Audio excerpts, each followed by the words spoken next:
You always say you are the smart one. Right. My name is Douglas. I was 34.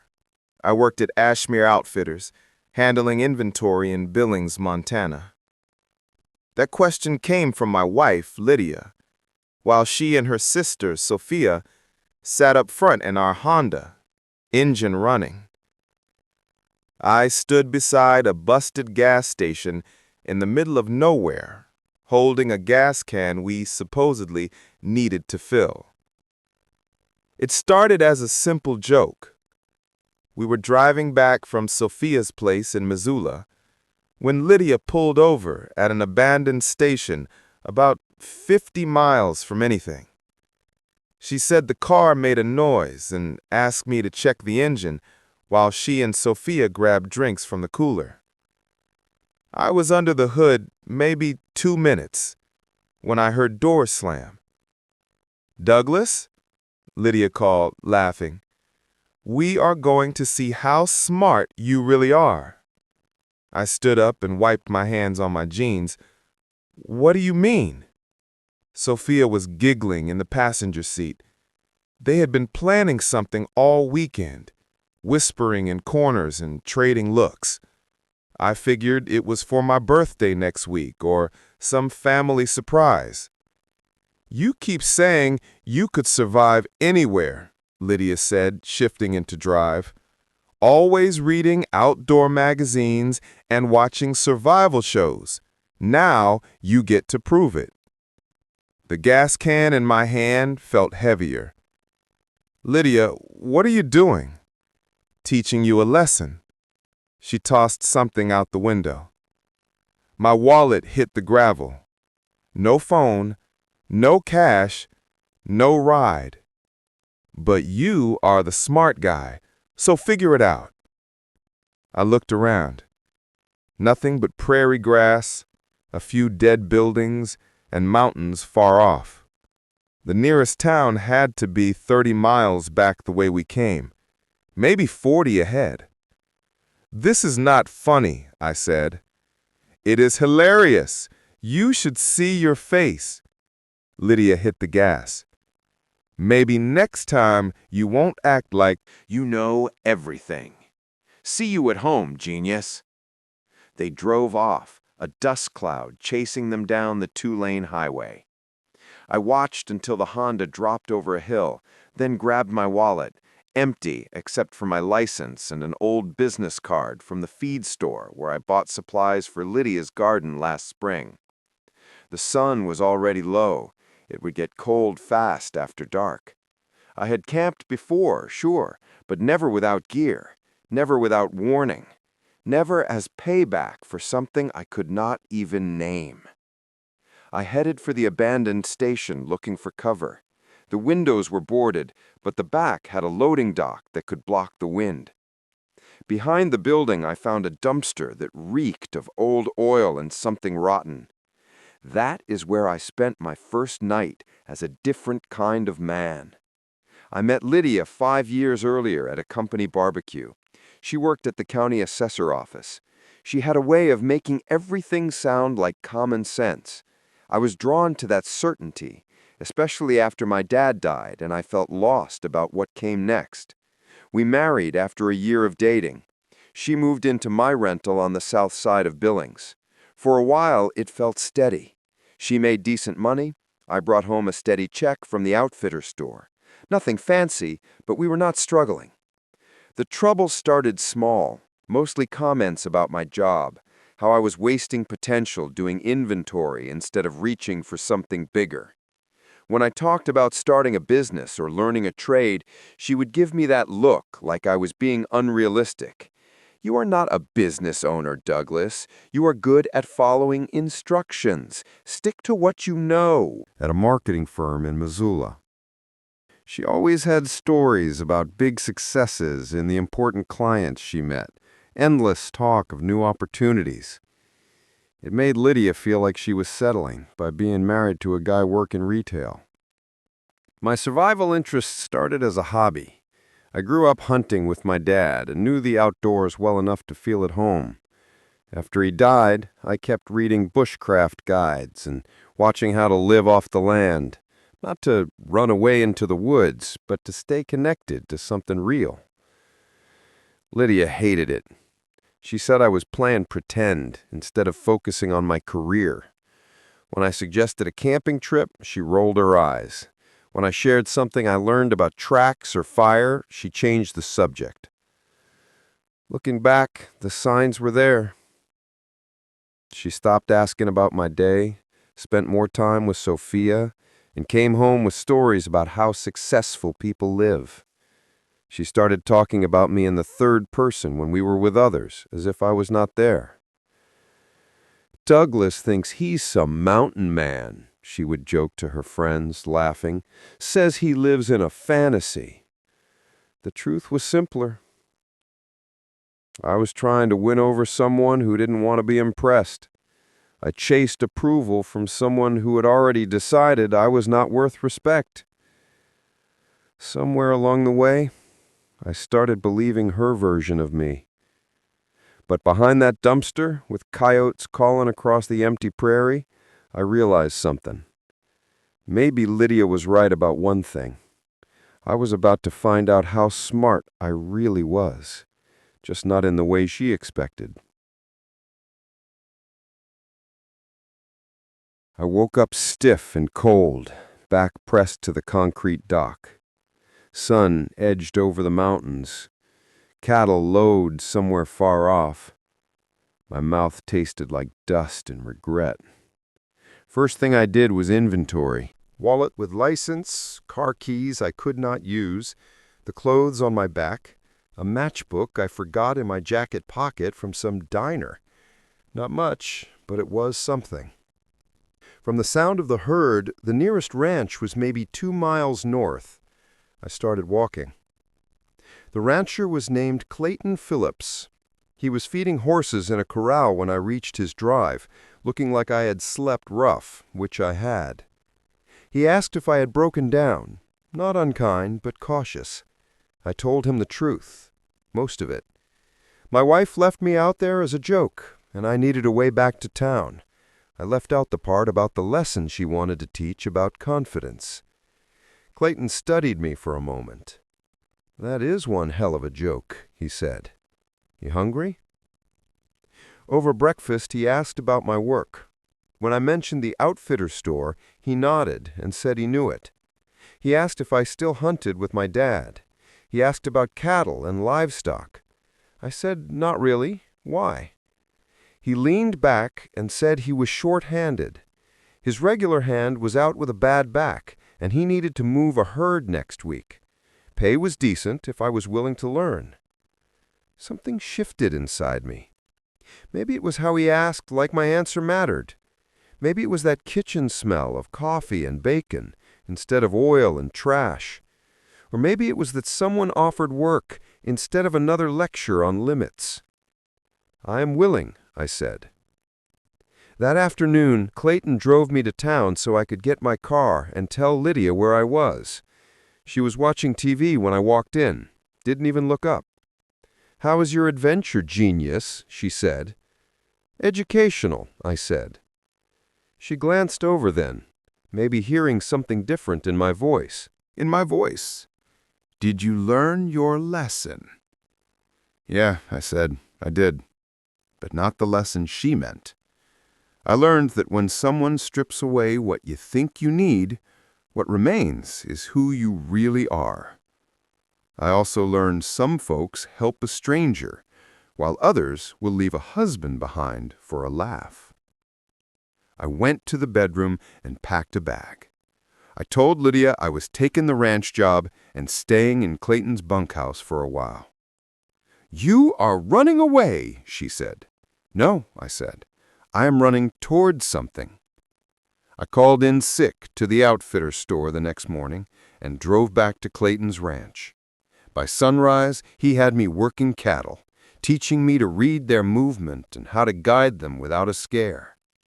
It was harder than I expected, but it filled me up in a way inventory never did. After 3 days, Lydia called. "When are you coming home? People are asking questions. What kind of questions? Where you are, about us. Sophia thinks you're having some kind of breakdown. I watched Clayton's border collie push a stubborn heifer toward the gate. The dog moved with purpose and skill. No one questioned his instincts. Maybe I am, I said. Douglas, this is ridiculous. You have a real job, benefits, a future. Doing what? Counting fishing lures for the rest of my life? Providing for your family, being responsible. Not everyone gets to play cowboy. The word play stung. Same tone she used when I mentioned camping or hunting, anything that did not fit her idea of adult behavior. I'll be home Sunday, I said, and hung up. But Sunday came, and I stayed. I called my manager and said I needed another week for a family emergency. It was not exactly a lie. My marriage was an emergency, just not the kind he would assume. Clayton was patient with my mistakes and quick to praise progress. By the end of week 2, I could rope well enough to help with branding. By week 3, I was riding fence and checking water on my own. You have good instincts, he told me as we watched the sunset from the porch. Most city folks try to force things. You listen. When I finally went home, Lydia was waiting with divorce papers. Really, I said, looking at the manila envelope on the kitchen table. You have been gone 3 weeks, Douglas. 3 weeks playing ranch hand while I tell everyone my husband is having a midlife crisis. I have been working, learning something new. You have been avoiding responsibility.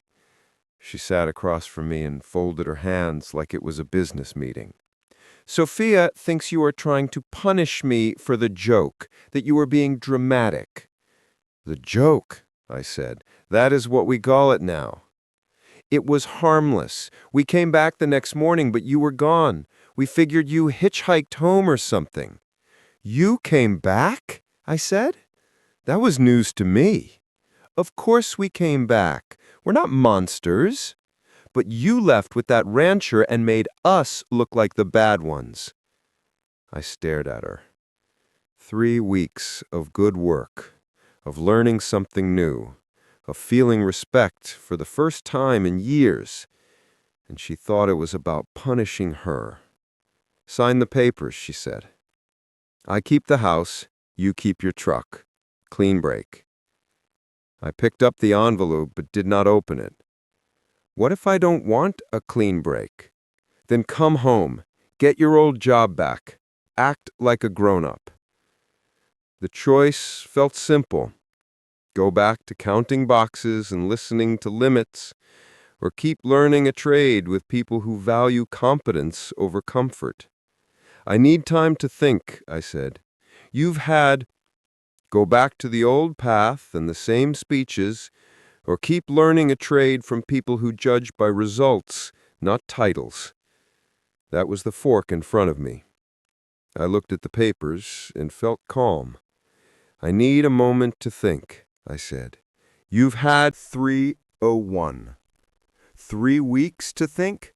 That is the problem. I set the papers on the table and drove off. Back at the ranch, Clayton was in the barn checking a mare that was close to foaling. How did it go? He asked. She wants a divorce. He nodded like he saw it coming. Some folks cannot handle change in others. It makes them question their own choices. She says I'm being irresponsible. Maybe. Or maybe you're being responsible to the person you really are, instead of the person she wanted you to be. 6 months later, I signed the papers, after Clayton offered me a permanent job as his ranch foreman. The pay was less than the outfitter's store, but it came with housing and a cut of the cattle profits. More important, it came with respect.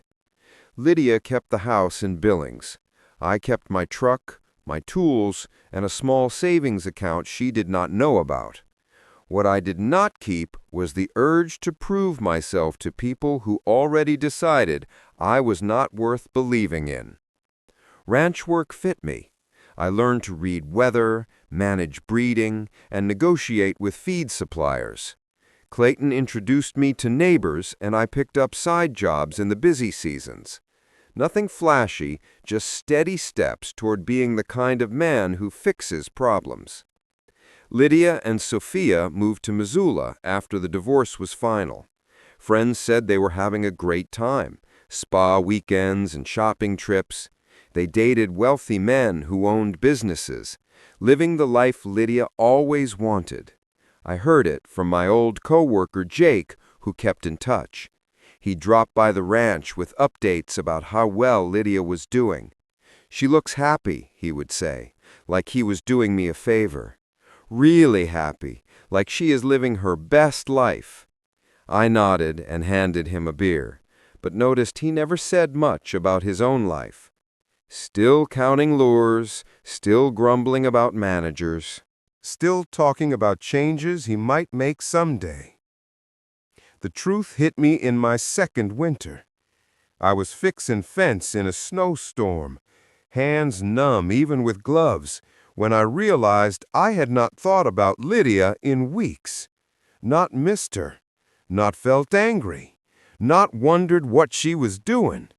She was simply no longer part of my day. At first, that scared me. 5 years of marriage should leave a bigger mark, right? Then I saw it clearly. I had mourned the wrong thing. I was sad about losing her when I should have been grateful for finding myself. Clayton was getting older and spoke of retirement. His kids lived in California and did not want ranch life. When he mentioned selling to a developer, I made an offer. Let me buy the place on a long-term plan paid from profits and my foreman's salary.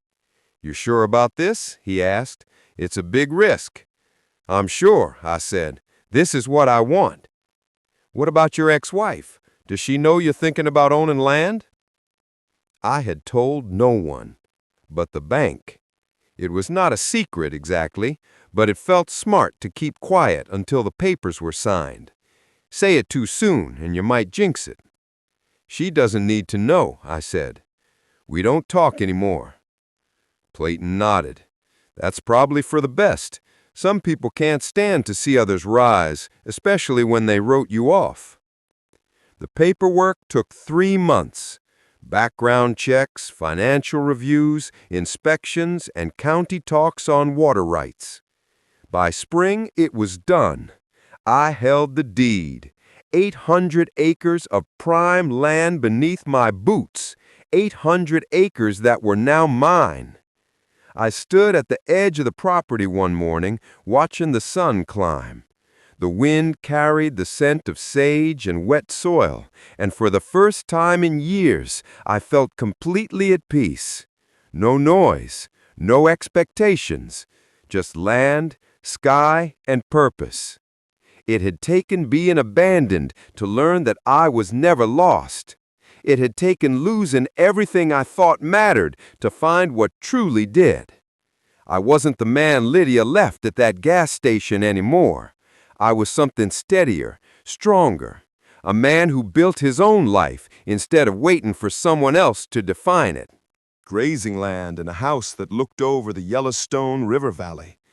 I was 37, and for the first time in my life, I felt like I was exactly where I belonged.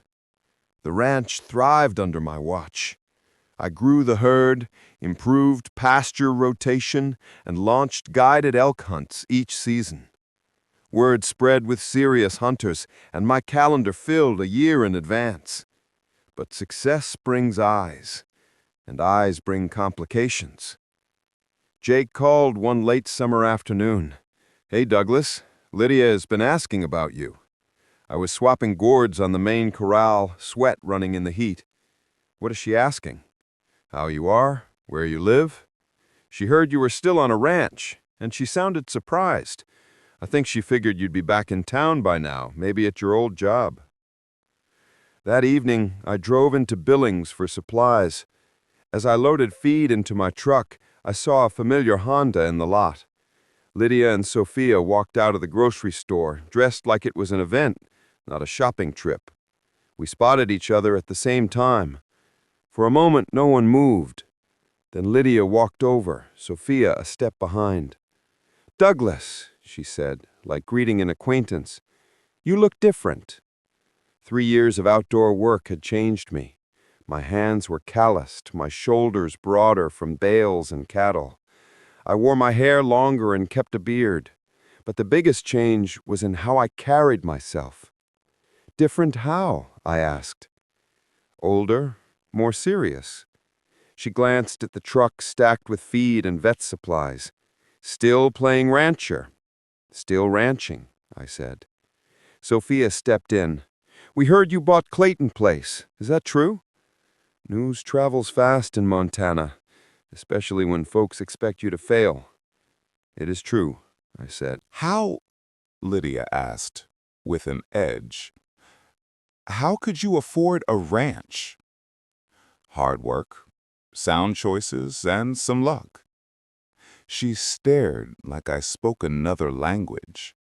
You worked retail, Douglas. You counted lures. People like us do not just become ranch owners. People like us? You know, regular people, normal people. I slid the last sack in and closed the gate. Maybe you were right. Maybe normal people do not own ranches. So are you saying you are special now? I am saying maybe I was never as normal as you thought. Sophia laughed, but it sounded forced. Come on, Douglas. This whole thing is just a long reaction to our joke. You are trying to prove you are independent. What joke was that? You know, the gas station, when we left you to figure things out. You mean when you left me in the middle of nowhere with no money and no ride? It was meant to be funny, Lydia said. We came back the next morning, but you were gone. We figured you went home. You mean when you abandoned me, I said, in the middle of nowhere without a way back. It was supposed to be funny, Lydia said. We came back the next morning, but you were gone. We thought you went home. I looked at them, the two who thought it was hilarious to strand me as payback for my confidence. They still thought it was funny, still thought it was about teaching me humility. I did learn a lesson, I said, just not the one you planned. I got in my truck and drove away, leaving them in the lot. In the mirror, I saw them still talking, maybe trying to figure out how the man they left behind a dumpster ended up with 800 acres while they bought groceries with coupons. The plan was simple: work the land, pay the note, and build a future I chose myself. Already taking shape in my head. I heard from Jake that Lydia and Sophia had moved back to Billings. It sounded like the Missoula plan did not work out the way they hoped. Sophia lost her job at the marketing firm, and the rich men they dated were not as rich as they claimed. They ended up sharing an apartment near the mall, both working retail to cover bills. Lydia took a job at a department store. Sophia sold cosmetics at a kiosk, the kind of work they once called beneath them. I was in town to get ranch insurance papers notarized when I saw Lydia through the window at Kelmore and Finch. She folded sweaters with a name tag on, and she looked tired in a way I knew from our worst days. I parked in front and walked in. She looked up as I reached her section, and I watched her face move from surprise to recognition to something close to embarrassment. "Douglas," she said, "I heard you were in town." "Meeting my insurance agent," I said. "Ranch business." She glanced at my clothes. Clean jeans, good boots, a jacket that cost real money. "You look prosperous." "The ranch is doing well," I said. "I grew the herd last spring and added new pasture. I stay busy." "Good for you," she said. I picked up a sweater she had folded. Nice enough, but overpriced. Do you remember what you said at the gas station about seeing how smart I really was? Her hands stopped on the rack. Douglas, we don't need to do this. You were right, I said. I did find out. I was smart enough to turn being left behind into an opportunity. Smart enough to learn from people who saw potential, not limits. Smart enough to build something real. Instead of just talking, she glanced around the floor to see who was watching. You are making a scene. I am stating facts, I said. You thought stranding me would teach humility. It taught independence. You thought it would show me limits. It showed me yours. I left without buying anything, got in my truck, and drove back to the ranch. That evening, I sat on the porch with the beer and watched the sun drop over land that belonged to me. Lydia never reached out again. Jake said she and Sophia moved to Great Falls, chasing another big chance that likely would not pay off. I heard they were still in retail, still talking about big plans, still waiting for someone else to notice how special they were.